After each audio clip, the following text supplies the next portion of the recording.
brothers or sisters of your age, of the generation in the 60s, that's still able to capture the imagination and enthusiasm of the youth? What do you attribute that to? Well, I got 9 children. Maybe. I got to keep them cold.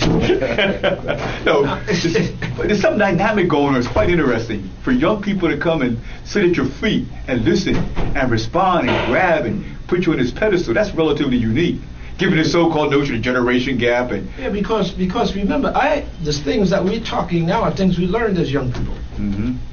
You see, and we learned them as young people, and that in the fire of that is contained because we still got that job to do. You know, we did good. Like I said, we did some good things. We made some big mistakes, but we got to pass the baton. You see, and you better pass the baton to somebody who has at least an inkling of what that stick is in their hand for, and what they got to do with it.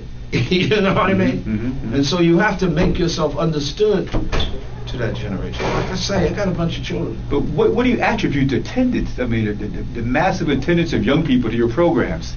That's because I'm sure, I mean, Bobby Seale comes out here and Elaine Brown comes out here. If they get 50 people, you know, it's a blessing. Yeah, but I got to talk to young people every day at home. Mm-hmm. You know? Yeah. Every day. Yeah. And I have to listen to what they listen to. Mm-hmm. I have to know what they're talking about. Mm-hmm. And I have to make that coincide with what I know is the truth. Mm-hmm. You see, and it's just St. Clair born. bigger family. Another Talking of historic old figure. people. Go on, have a seat. Taking the people older than me. We just saw part of your flick today. Yeah, they said they used it. Yeah, they used it. You know, Yeah. they used it. It still looks kind of good. Yeah, considering the subject. Huh? Considering the subject.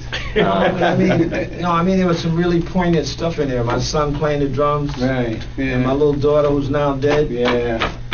Begging to have that dog in the house. That's funny. Mom, I want that dog. Let me go on. How do you, I mean, your son Ross Baraka, for instance, well known as an activist. One of the problems we've noticed, those of us who are fathers of children, that many of our children don't follow in our footpath. In fact, sometimes take dialectical opposite positions to us. How were you able to transform the consciousness of social change, social activism, of revolution to your children? What do you have any We carried them. We carried them. We carried them with us everywhere.